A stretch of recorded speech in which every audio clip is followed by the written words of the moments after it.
زندگی کا اصل مقصد کیا ہے؟ کیا ہم نے کبھی اس بات پر غور کیا؟ موت ایک اٹل سچائی ہے جو کسی بھی وقت آ سکتی ہے، لیکن اصل کامیابی یہ ہے کہ جب ہم اپنے رب کے حضور حاضر ہوں تو وہ ہم سے راضی ہو۔ دنیا کی محنتیں اپنی جگہ، لیکن سب سے بڑی محنت اپنے خالق کی رضا حاصل کرنا ہے۔ آئیے آج ہی سے اپنی زندگی کو اللہ کے احکامات کے مطابق ڈھالنے کی کوشش کریں۔ کہیں ایسا نہ ہو کہ مہلت ختم ہو جائے اور تیاری ادھوری رہ جائے۔ جو یہ چاہتا ہے کہ وہ کبھی زندگی میں کسی کا محتاج نہ رہے اور ہاتھ نہ پھیلائے، تو اسے چاہیے کہ وہ اللہ کا محتاج بن جائے۔ جب آپ یہ نیت کریں گے کہ آج ہی سے میں اللہ کا محتاج بن رہا ہوں، تو آپ پر امتحان شروع ہوگا۔ امتحان سے کیا مراد ہے؟ آئیے آپ کو بھی وہ سمجھا دیتی ہوں۔ آپ پر اللہ کی طرف سے ایسی کیفیت آئے گی کہ آپ کسی کے سامنے ہاتھ پھیلانے پر مجبور ہوں گے۔ کیوں؟ کیونکہ اللہ اس بات کا امتحان لے رہا ہے کہ جو آپ نے اللہ سے وعدہ کیا تھا کہ میں کسی کے سامنے ہاتھ نہیں پھیلاؤں گا، آپ اس وعدے پر قائم رہتے ہیں یا نہیں۔ بس اگر اس امتحان میں پاس ہو گئے تو خدا کی قسم اللہ پر یقین رکھتے ہوئے کہتا ہوں، اللہ آپ کو کسی کے سامنے ہاتھ پھیلانے نہیں دے گا اور نہ ہی کسی کا محتاج ہونے دے گا۔ بے شک تہجد اور کچھ خوش نصیب لوگ۔ تہجد کا وقت وہ مقدس گھڑیاں ہیں جب دنیا خواب غفلت میں ڈوبی ہوتی ہے، مگر کچھ خوش نصیب اپنے رب کے حضور جھکے ہوتے ہیں۔ یہ وہ لمحے ہیں جب اللہ اپنے بندوں کو خصوصی رحمتوں سے نوازتا ہے، گناہوں کو معاف کرتا ہے اور دعاؤں کو شرف قبولیت عطا فرماتا ہے۔ یہ وقت اللہ کو راضی کرنے کے لیے بہترین ہے، کیونکہ جب بندہ رات کی تاریکی میں سب کچھ چھوڑ کر اپنے رب کے حضور آتا ہے تو اللہ اسے خالی ہاتھ نہیں لوٹاتا۔ تہجد وہ نایاب موقع ہے جہاں بندہ اللہ سے صرف دنیا ہی نہیں بلکہ اللہ کی محبت مانگ سکتا ہے، اور جب کوئی اللہ سے خود اللہ کی محبت مانگے تو وہ یقیناً اس کی جھولی رحمتوں اور برکتوں سے بھر دیتا ہے۔ یہ وہ وقت ہے جب دعاؤں پر کن کہلوانے کے دروازے کھلے ہوتے ہیں۔ جو مانگا جائے وہ عطا ہوتا ہے، جو دل کی گہرائیوں سے طلب کیا جائے وہ نصیب میں لکھ دیا جاتا ہے۔ اس لیے اپنی خواہشوں، اپنے درد، اپنے خوشیوں اور اپنے حاجات کو تہجد کے سجدوں میں پیش کرو، کیونکہ وہ ساعتیں ہیں جہاں خالق و مخلوق کے درمیان کوئی محاب باقی نہیں رہتا۔ کبھی کبھی زندگی ہمیں وہاں لا کھڑا کرتی ہے جہاں کہنے کو کچھ نہیں بچتا، مانگنے کو کچھ نہیں بچتا، بس خالی ہاتھ ہتھیلیاں ہوتی ہیں جن پر اپنا چہرہ رکھ کر انسان پھوٹ پھوٹ کر رو دیتا ہے۔ وہ آنسو کسی ایک دکھ کے نہیں ہوتے، ان میں ٹوٹی ہوئی امیدیں، ادھورے خواب، بچھڑے ہوئے لوگ اور وہ سارے درد شامل ہوتے ہیں جنہیں ہم نے دنیا سے چھپا رکھا ہوتا ہے۔ جب اللہ نوازنے پر آتا ہے، آج سے یہ سچائی اپنے دماغ میں بٹھا لیں، اللہ جب نوازنے پر آتا ہے نہ تو کسی کے جادو ٹونے چلتے ہیں اور نہ چالیں چلتی ہیں۔ سب اللہ کے سپرد کر دیں اور دعا کرتے رہیں، پر امید رہیں اور یہ سوچنا چھوڑ دیں کہ کب ہوگا، کیسے ہوگا۔ جب سب اللہ کے سپرد کر دیا تو یقین رکھیں وہ بہترین سے نوازے گا۔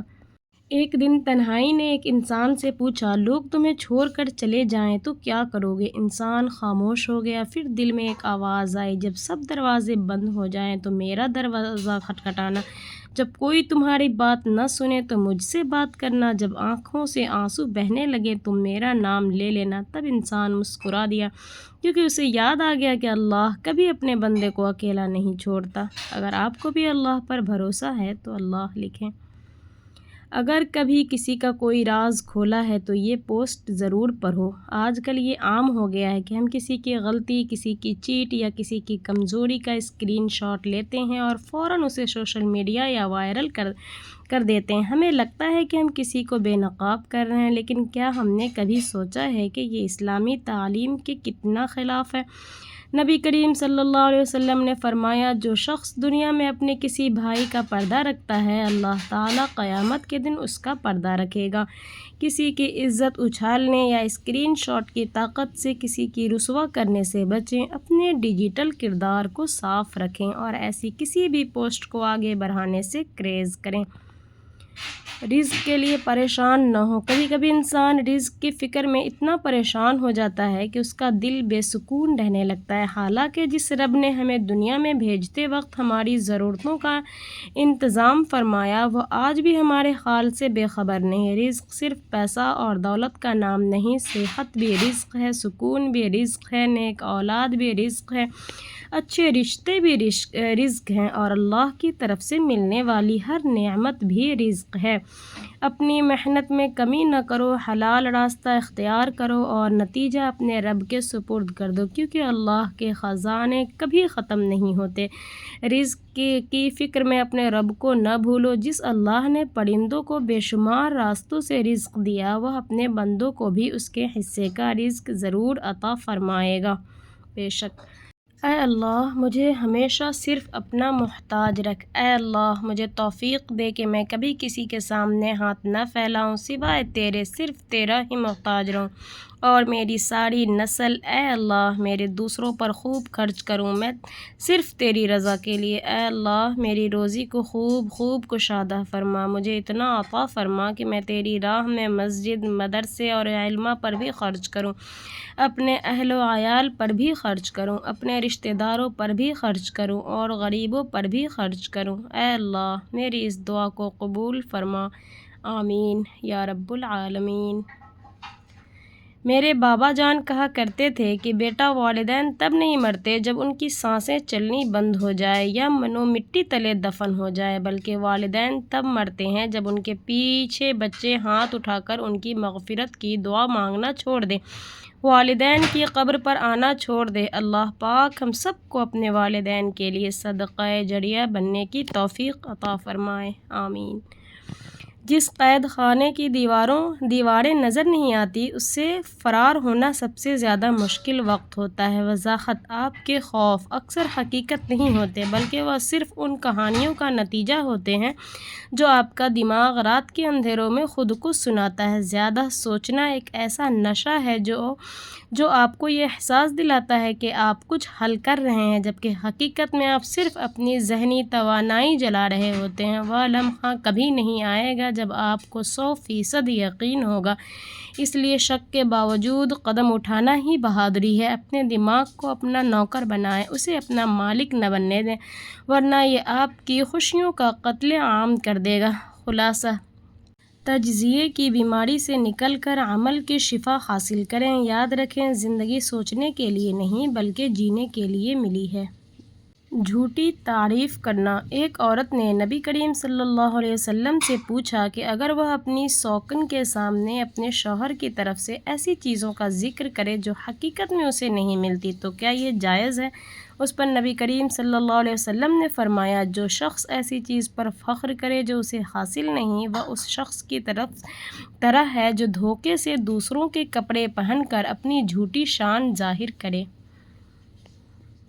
جو رشتے اچانک دشمنی میں بدل جاتے ہیں، اصل میں وہ شروع سے ہی دل میں نفرت رکھتے ہیں، فرق بس اتنا ہوتا ہے کہ ان کی اداکاری اور منافقت دیر سے بے نقاب ہوتی ہے۔